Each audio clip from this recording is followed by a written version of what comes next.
Política y fe, vista de otra manera.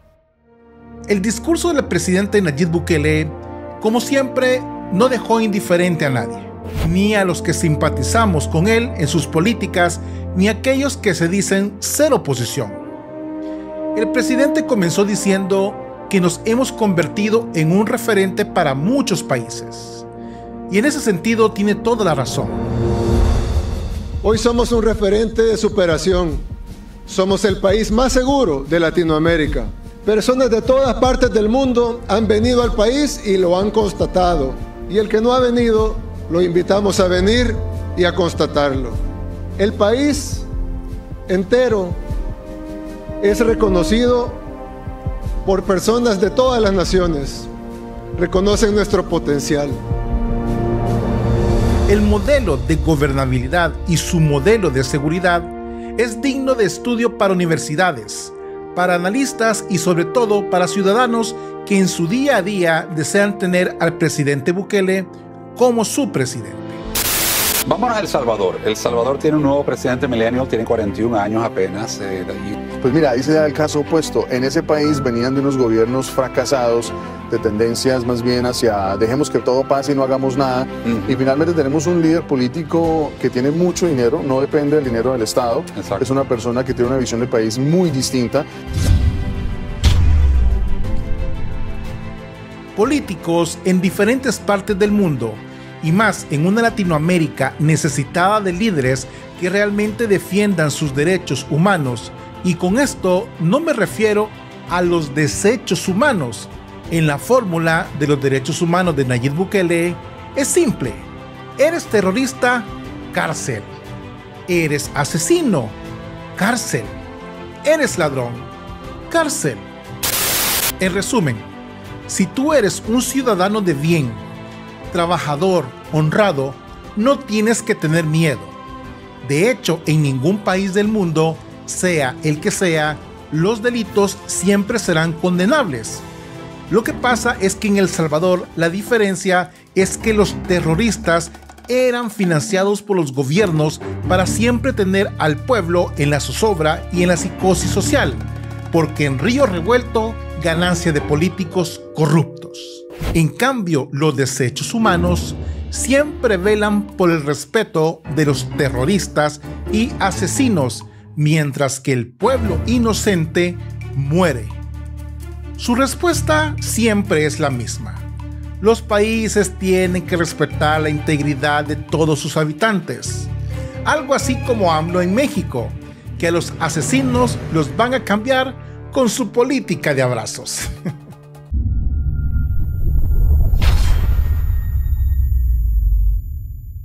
El presidente Nayib Bukele dio un discurso de aproximadamente 15 minutos, que como siempre nos dejó pinceladas, pero que también tenemos que aprender a leer entre líneas. El discurso comenzó con algo que es realmente vital. Desde el inicio de su presidencia, él siempre habló de la necesidad de reformarnos. El Salvador, al igual que muchos países en vías de desarrollo, siempre ha soñado con ser grande. Para algunos países, ese sueño en algún momento se vio posible, pero para otros como el nuestro, eso siempre fue algo impensable. No creíamos que fuera posible, ni siquiera acercarnos a él. Incluso, creo que ninguna persona que esté escuchando este discurso pensó que alguna vez podía pronunciar o escuchar el nombre de El Salvador como referente mundial de algo positivo. En este sentido, el presidente Bukele tiene toda la razón, y el tiempo se ha encargado de poner las cosas en el sitio correcto. El Salvador fue un país conocido más por cosas negativas que muchas personas del primero y segundo nos llegaron a poner hasta diferentes tipos de nombre, hasta el caso de creer que los salvadoreños andábamos en taparrabos, porque en El Salvador no existía nada que fuese civilizado. Nos pusieron a luchar una guerra civil por una causa ajena a nuestra realidad, porque llevaron el conflicto entre Occidente y la Unión Soviética a nuestra tierra. Más de 85,000 muertos después y un país destruido, Después de todo eso, nos dijeron que esa ya no era la receta, que ahora había una nueva receta. Así que nos hicieron firmar unos acuerdos de paz falsos, que de paz no tenían nada y que solo sirvieron para que los dos bandos de la guerra se repartieran el botín. Una guerra civil que el único ganador fueron los países que en ese entonces protagonizaban aquella famosa Guerra Fría, mientras los muertos eran los salvadoreños, que no tenían nada que ver ni con el ejército ni con la guerrilla. Una época de balas y de sangre de inocentes, que la historia se ha encargado de olvidarlos, porque la lucha solo logró que las casas de cartón se convirtieran en mansiones de lujo para aquellos que se autodenominaban comandantes del ejército revolucionario.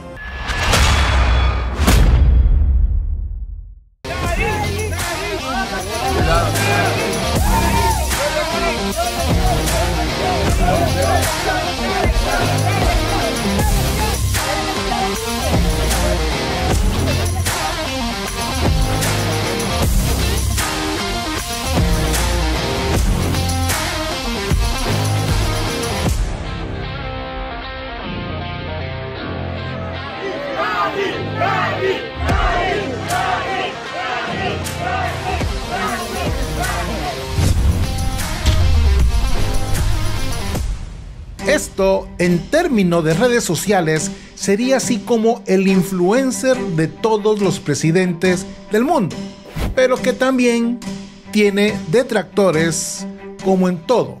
Siempre existen personas alentadas que su único oficio es como la función del apéndice. No sabemos por qué está ahí, y mucho menos qué hace, pero cuando molesta, hay que extirparlo. El hecho de que tengan más seguridad le ha puesto más billetes en la bolsa, le ha hecho que le alcance más la comida, que la canasta básica le baje de precio, ¿no? Pues, al final la seguridad no se come. Nosotros lo que queremos es liberar a todos los pandilleros que han sido detenidos bajo el régimen de excepción. Libérenlos ya. En nuestro país dicen que todos somos iguales ante la ley, pero no todos somos iguales ante el que aplica la ley. Y todos esos 4.000 que han mandado al centro de confinamiento contra el terrorismo, ellos han acuñado el concepto que malas pandillas son terroristas. A que no se les violente ningún tipo de garantía, que es lo que hoy nosotros estamos defendiendo, porque bajo el régimen de excepción, que la misma Constitución te establece, que quita garantías. La oposición en El Salvador se puede catalogar, o mejor dicho, la podemos describir como ridícula, cobarde, poca inteligente y sobre todo con un bajísimo nivel de defensas de sus ideales. Ellos, con tal de perpetuarse en el poder, les da lo mismo cantar las casas de cartón, viviendo con $1 millón en sus cuentas bancarias y en un penthouse de $1 millón. Pero eso siempre, los pobres antes que todo, según ellos. Pues esta oposición, que merece un premio de indecencia, notamos cómo ellos mismos están manejando un mismo discurso. Claro, porque para ellos proponer situaciones se les es muy difícil debido a que hay que aplicar la materia gris. Por eso se alinean todos a querer manejar los mismos discursos, porque no tienen otra alternativa, no de ganar, porque eso sería como un tema demasiado bizarro. Lo que sucede es que están, como comúnmente decimos en El Salvador, están pegando patadas de ahogado, con tal de por lo menos rascar o lograr un diputado o una alcaldía, solo para decir posteriormente que no han muerto y que su lucha sigue en pie. Y bueno, ustedes ya saben toda esa cantaleta de la cual nos tienen tan acostumbrados.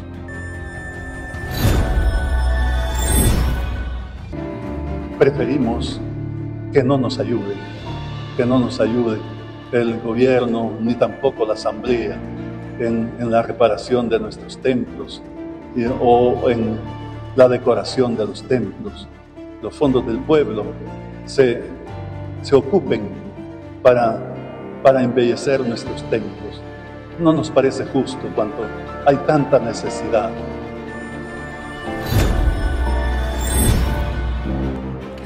Señor Arzobispo de San Salvador, con el respeto que usted se merece de un feligrés de la Iglesia Católica, a usted le puedo decir que se equivoca.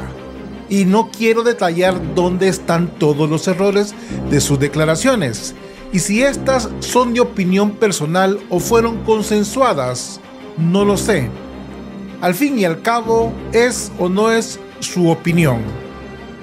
Pero la Iglesia El Rosario actualmente es una iglesia que está administrada por los frailes dominicos y que pertenece a su jurisdicción pastoral, en donde el único responsable de velar por todo el patrimonio de la Iglesia Católica en San Salvador es únicamente usted.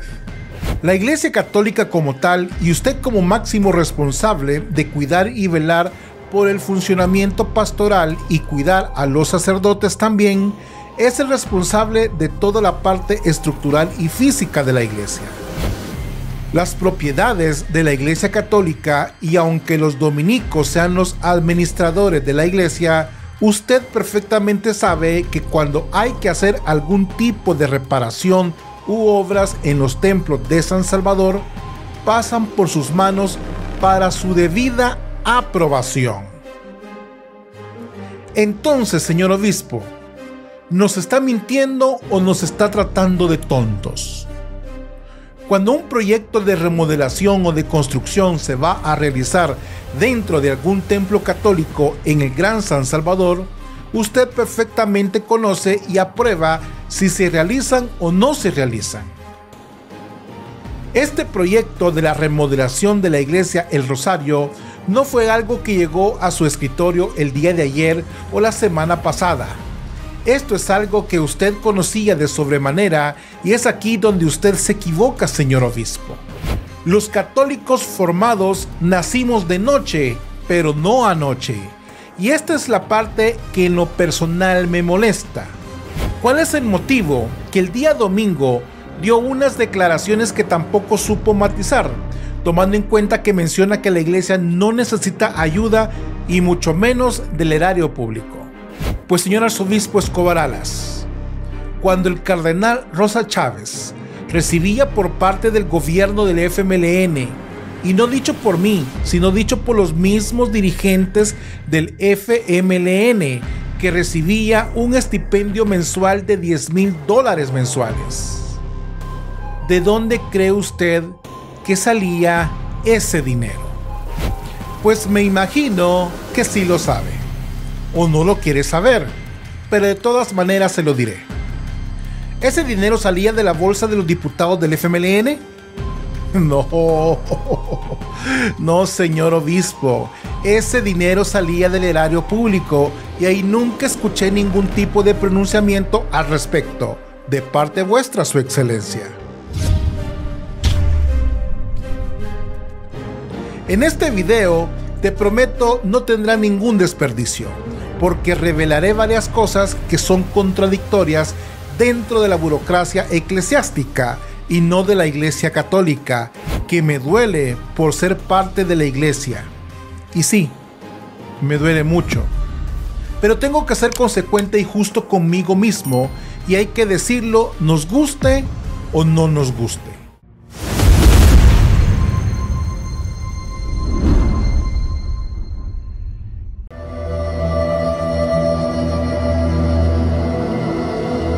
Podríamos hacerlo. Nos cogerían. A lo mejor no. No recorreríamos ni 8 kilómetros. Bienvenidos, bienvenidas. Ha llegado la hora de seleccionar a un valiente que tendrá el honor de representar a El Salvador en los Juegos del Hambre.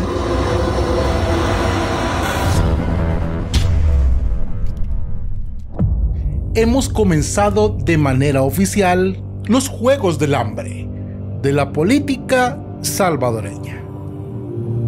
¿Pero serán de hambre o serán de risa? Esa es la pregunta que tenemos que hacernos en estos momentos. El camino a la presidencia de El Salvador para el año 2024, sabemos que existen candidatos, pero ¿son realmente candidatos o son un par de personas que otros jugaron con sus sentimientos y los han puesto como carne de cañón? Aquí vemos el río Lempa, lleno de agua, lleno de agua.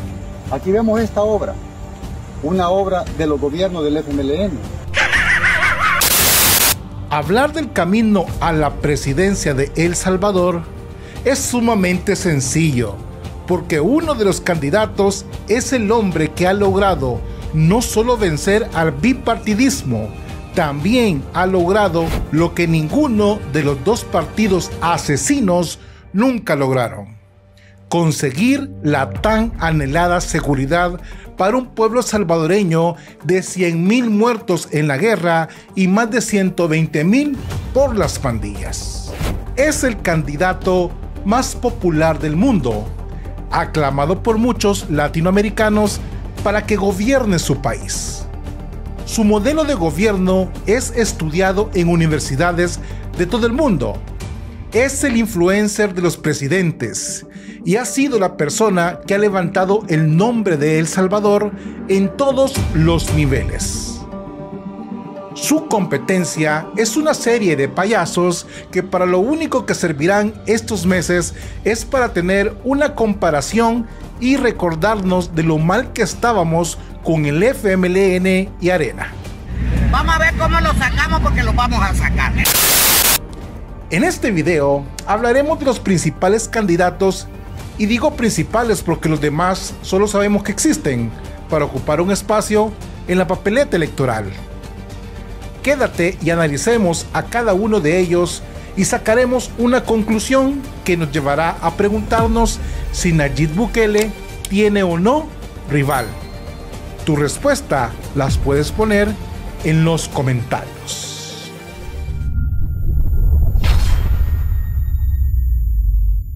No le tenemos miedo, los conocemos, sabemos cómo piensan. Ya bajé hasta las entrañas del infierno a debatir con el diablo. Ya bajé a las entrañas de la pudrición a debatir con lo peor de nuevas ideas. Si debatimos con el diablo, va a ser fácil derrotar a mulas. 4 horas de debate, escuchando porquerías. Algún par sensato apareció, algún par sensato con preguntas correctas y coherentes. Y le respondimos con disciplina y con inteligencia, que es lo que a ellos les falta. El señor que bajó al infierno y que aseguró que ha acuerpado y pertenecido por más de 40 años al partido del FMLN, y quiero que se quede con ese número, 40, porque es importante que usted lo sepa de manera especial. Un hombre que tiene actualmente 57 años de edad y más de 40 acuerpando al FMLN, quiere decir que fue de los reclutados por el Frente Farabundo Martín para combatir en la guerra, o simplemente servía para llevar el café. ¿Cuál fue su papel en la guerra civil de El Salvador, señor Flores? ¿Cuántas veces le tocó tener frente a usted a un salvadoreño inocente y jalar ese gatillo por el simple hecho de gritar que viva la revolución? ¿En cuántos atentados participó durante el conflicto armado y que destruyeron a El Salvador a cambio de una persona como usted que quiera optar a la presidencia de la República de El Salvador? Este día, 3 de octubre, pido el voto por Manuel El Chino Flores, futuro presidente de El Salvador. ¿Usted cree que la diáspora que emigró en ese tiempo votará por el FMLN? Este régimen permanente de suspensión de garantías constitucionales, yo tendría que estudiar muy bien y enterarme de qué realmente detonó este régimen de excepción, cómo se justificó, qué hay detrás subterráneo No fueron detrás aquellas de esta 80 decisión. 80 muertes un fin de semana como para poder. ¿Cómo murieron? ¿Por qué murieron? Porque para este tipo de personas, los valores fundamentales como el de la familia, hombre y mujer, según su pensamiento político, tendrían que ser modificados al matrimonio igualitario, donde para ellos el amor es amor sin importar el sexo. Entonces, como el agua es agua, me imagino que esta señora toma agua del retrete, porque agua es agua, señora Celia. ¿O es que solo cuenta cuando conviene y cuando no hay que mirar para otro lado? Definitivamente es un partido vulgar. El candidato quiere perseguir a funcionarios y al presidente. Su candidata a la vicepresidenta apoya la unión hombre-hombre y mujer-mujer. Definitivamente van por el camino correcto. Lo único que les puedo recomendar, señor, es que ustedes participen o vayan a pedir el voto, porque les aseguro que si lo hacen, recibirán lo que realmente se merecen. El candidato a diputado por la Libertad, Andy Feiler, y presidente del partido Nuestro Tiempo, escribió en su Twitter, ahora X, un comentario refiriéndose al asesinato de una niña de 7 años residente en la urbanización La Campanera Soyapango. En las últimas semanas ha quedado en evidencia que no somos el país más seguro de América Latina. Primero una menor de edad violada por militares y ahora otra asesinada. La seguridad pública necesita entrar en una nueva fase, ya basta de propaganda. A dicho comentario ha recibido muchas críticas, acusándolo de aprovecharse del dolor ajeno para hacer campaña política. La lumbrera que quiere meter preso al presidente Nayib Bukele a la cárcel. Celia Medrano, feminista de profesión y zurda de naturaleza, y ex trabajadora de la ONG Cristosal. Solo con eso ya saben a lo que me refiero. Johnny Graysol, diputado por residuo desaparecido y que apoya el matrimonio igualitario. Héctor Silva Ábalos, sin comentarios. Y bueno, el bufón de Darío Cardona. Son algunas de las personas que conforman el partido Pierdo Tiempo, un partido que se denominan progresistas. Y claro, han progresado tanto que su único representante en la Asamblea Legislativa es como Dios. Sabemos que existe, pero nunca lo vemos. Ese es otro nivel de política, nunca vista en ninguna parte del mundo, pero que sigue cobrando su salario y el gasto presupuestario asignado al señor Maceta. El presidente de todo este grupo de lumbreras y alentados políticos está el señor Feiler, que es el presidente de dicho partido político, que en su desesperación y su deseo enorme de querer llamar la atención, se aprovecha de una desgracia para intentar sacar la raja política y demostrar lo imbécil que se puede ser un político por perseguir un sueño de poder. El aprovecharse de la desgracia humana solo demuestra que ustedes como partido político, la vida humana para ustedes es un número. Para ustedes, la vida humana son unas simples células y por eso el apoyo a la interrupción del embarazo, porque a ustedes les encanta resolver los problemas asesinando a los inocentes.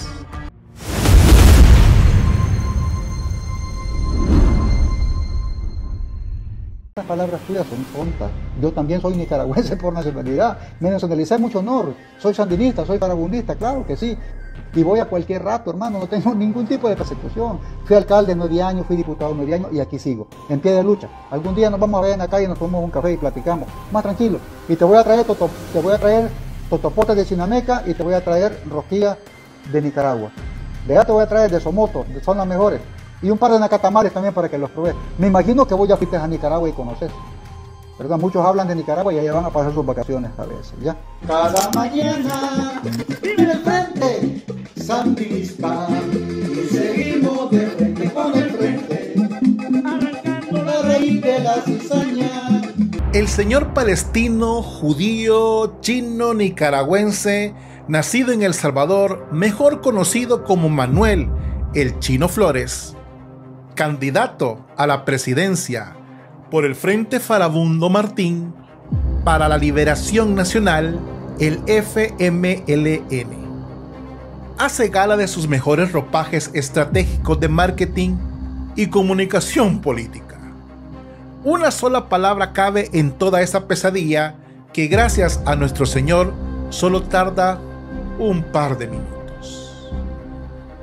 Esto es una verdadera vergüenza, pero vergüenza ajena, da pena y mucha lástima.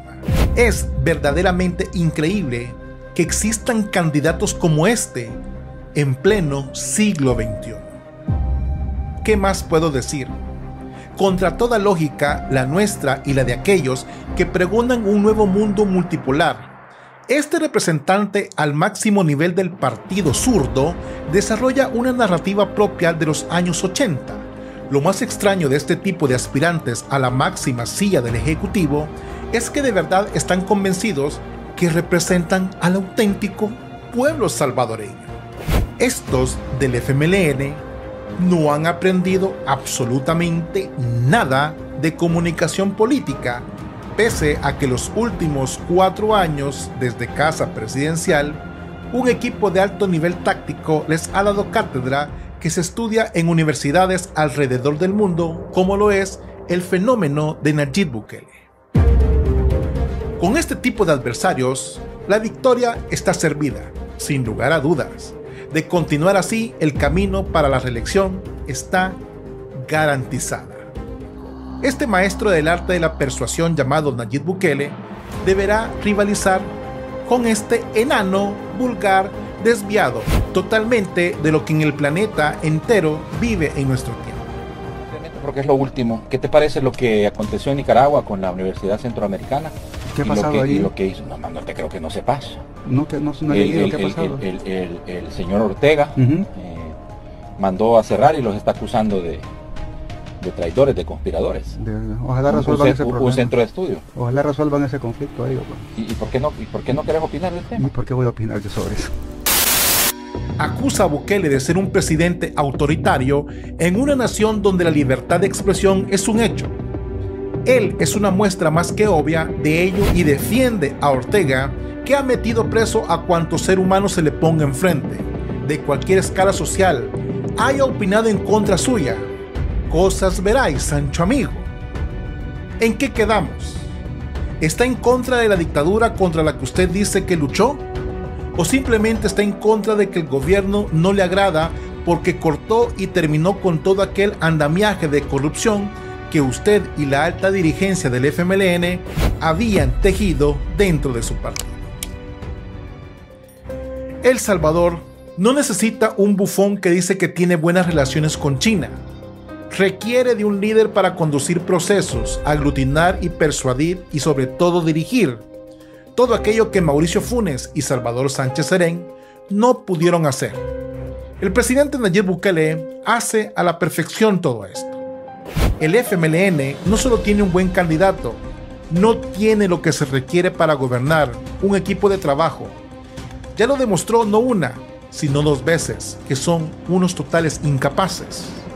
No, señor Manuel Flores. Supere su cuento chino y abra los ojos. Deje de hacer el ridículo y deje de avergonzar al pueblo como lo hicieron Funes y Sánchez Serén. Si va a presentarse a la contienda, vístase como la gente y diseñe estrategias que por lo menos le llegue a los talones al presidente Bukele.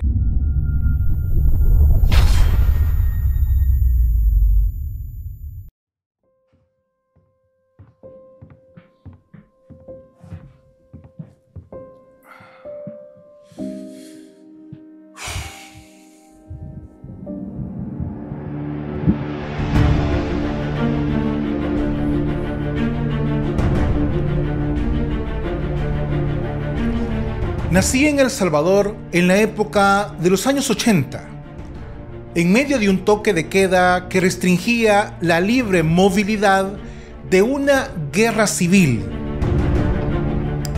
o mejor conocido como un conflicto armado interno, en el que la Fuerza Armada de El Salvador se enfrentó a las fuerzas insurgentes del Frente Farabundo Martí para la Liberación Nacional.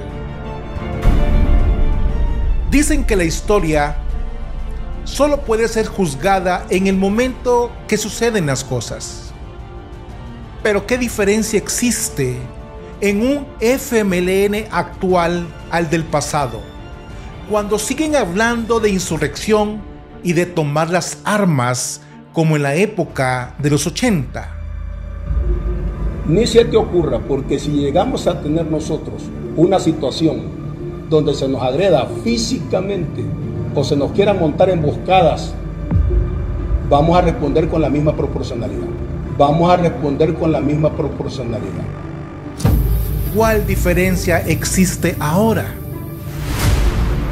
La violencia, los deseos de conflictos armados son ideales que ustedes tienen impregnados en su ADN, porque quedaron atrapados en una época donde ustedes creyeron tener el poder en sus manos, que a lo largo fue un simple espejismo.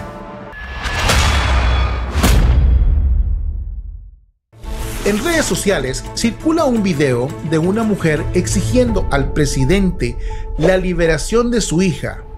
Ahora veremos paso a paso qué pasó realmente en este video. Yo confié en usted, señor presidente. Yo confié en usted, señor presidente. Yo confié en usted, señor presidente. Pues toda la razón. Todos con nuestro voto hemos puesto la confianza en el presidente Nayib Bukele. Y parte de esa confianza es por los múltiples cambios que hizo en la capital cuando era alcalde. Y siento que como presidente ha hecho mucho más, a pesar de que su primer año, los Gorgojos 1.0, solo velaron por su bienestar y no por la del pueblo. Por eso el voto fue tan importante, porque como salvadoreños le dimos la total confianza al señor presidente, la cual, en mi opinión, la sigue teniendo de mi parte. Usted dio $300, se los devuelvo, señor presidente, aquí están. Y Nayib, vos sabés, Nayib, yo un día con pañuelos rojos te dije que somos vecinos en las veraneras. Y mira, First Line, primer latinoamericano boarding agent. Tengo clearance con el gobierno de los Estados Unidos, con las autoridades locales, estatales y federales. A mí que no me vaya a tocar porque ya no hay pasaporte americano. A mí que se cuiden allí Bukele, porque en este momento la embajada americana sabe que estoy aquí. Aquí está Nayibcito, ¿ok? Ni te vayas a atrever a tocar a mi familia, porque el Team 6 de los Navy SEALs te van a caer.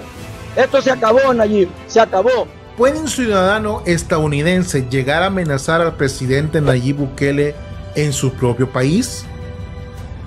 No conozco mucho de leyes, pero creo que aparte de que no es correcto, tampoco te da el derecho a hacerlo.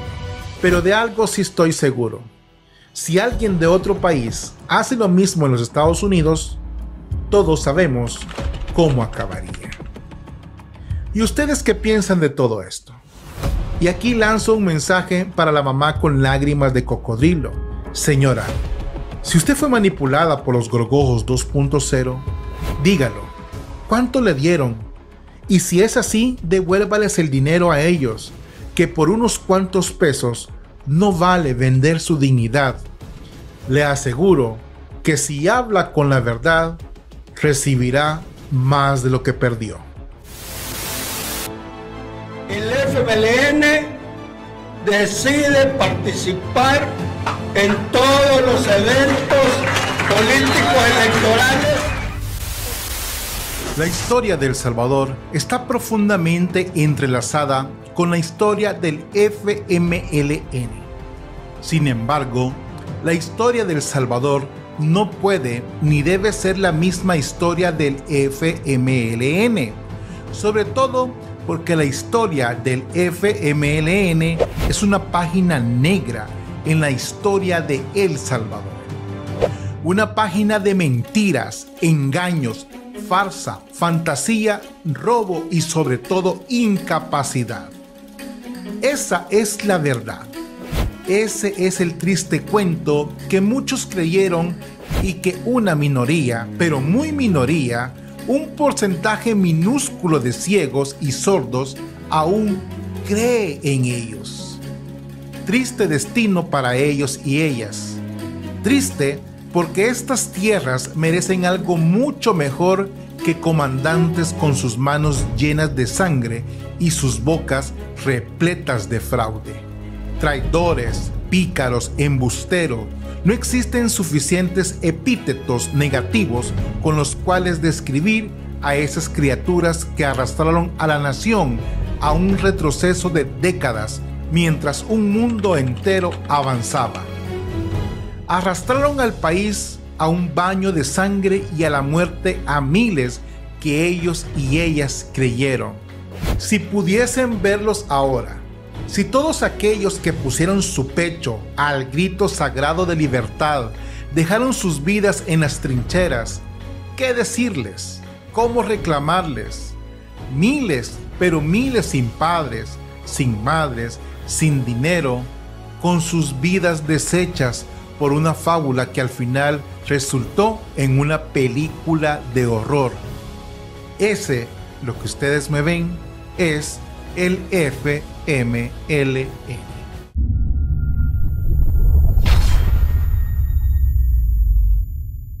Como dicen por ahí, lo más cobarde en este mundo es $1 millón. Eso es lo más cobarde en este mundo, $1 millón. Siempre se va a cuidar ese $1 millón, ¿sí? Eso es lo que más miedo tiene alguien cuando tiene $1 millón, que se pierde ese $1 millón.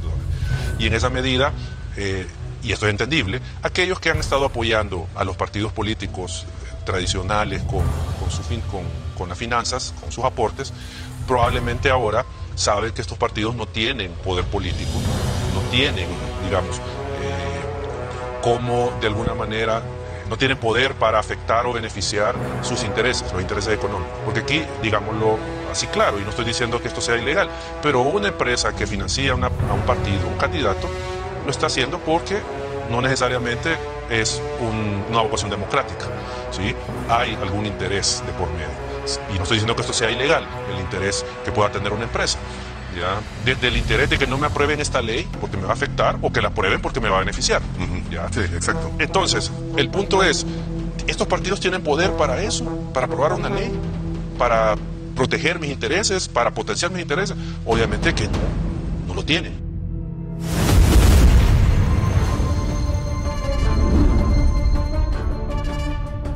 Los rumores de la no participación por falta de fondos de los candidatos a la presidencia es cada vez más fuerte. La pregunta es, ¿por qué razón los salvadoreños tendríamos que financiar una campaña como la de Beto Kuma Sánchez, la de Manuel el ex Chino Flores y la del G.I. Joe salvadoreño Luis Parada? ¿Por qué razón nosotros, el pueblo, tenemos que contribuir a una deuda política? Señor Joel Sánchez, Manuel el ex Chino Flores y el señor Luis Parada, a ustedes tres nadie les obligó a que participaran como candidatos a la presidencia de El Salvador. Nadie. Y si ustedes dicen que fue el mismo pueblo o fue la gente que les pidió que participaran como una alternativa del país, entonces hagamos algo lógico. Dígale a esos que le dieron cuerda que sean ellos que paguen por su campaña política. Por mí fuera, le pidiera a la Asamblea Legislativa que derogara esa ley electoral donde se menciona que hay que pagarle a los partidos políticos por cada voto recibido. Y con eso demostramos quiénes están por la labor al servicio del pueblo y no de servirse del pueblo. Claro ejemplo de todo esto es cuando el FMLN pidió un adelanto de la deuda política en el año 2019. ¿Y qué pasó? Le quedaron debiendo al Estado y según ellos, los seguros pagaron esa deuda que tenía contra el Estado. Óscar Ortiz reaccionó sobre la deuda política adquirida en las pasadas elecciones en donde el FMLN no alcanzó ni los 400,000 votos y por eso debe devolver $2.6 millones. A pesar de la negativa del Ministerio de Hacienda, Ortiz insiste en una nueva prórroga para poder pagar. En estos días se ha puesto a trabajar un equipo legal y financiero para resolver al más corto plazo ese tema. No hay ninguna posibilidad de que quedemos en deuda con el Estado, porque hay una aseguranza que permite responder al 100% de esa obligación. Así que sobre ese tema, como siempre les he dicho, voy a estar dando información de manera permanente, pero no tiene por qué generarse una situación donde como partido no vamos a cumplir. De todo esto, el FMLN no dice absolutamente nada. Tomando en cuenta este detalle, ¿por qué razón el Estado tiene que patrocinar la campaña del señor Flores en una deuda política cuando de todos es conocido que como partido no van a sobrevivir a estas elecciones en el año 2024? Los grandes financistas de todos estos políticos son personas listas, que nunca van a apostar a caballo perdedor. Y eso es algo que refleja lo mal que están los partidos políticos, que ni ellos mismos quieren financiar sus campañas porque no confían ni en sus propios resultados. Joel Sánchez es un empresario estadounidense. Tiene el capital para poder pagar su campaña, junto con la señora que Dios me guarde, la Ilcia. Manuel, el ex Chino Flores, siempre ha dicho que vive de ayudas y que tiene fondos ahorrados de su vida, como funcionario. Aparte, que afirmó categóricamente que su campaña sería financiado por la sopa de patas. ¿Qué pasó, muñequito? Como siempre, otra propuesta fracasada. Más del partido del FMLN, que ni para eso ya son buenos. Y si no te alcanza con eso, te invito a que vayas a recolectar fondos con los sandinistas, o con los cubanos, o los venezolanos. Así como la Marlene y la Anabel Belloso lo hacen con la diáspora en los Estados Unidos. Ahí el yankee go home no vale, porque los verdes son los que mandan. En esta campaña, lo único que queda demostrado es que ustedes no tienen madera para ser presidentes de un país con dificultades como es El Salvador. Ustedes no lograron sobreponerse ante la falta de capital para sus campañas, que con la cara de sinvergüenzas que tienen, no lograron nunca ocupar los recursos con los que contaban y mucho menos convencer al electorado. Porque realmente ustedes no tienen nada que ofrecerle al país. Bendiciones, paz y bien, Dios con ustedes.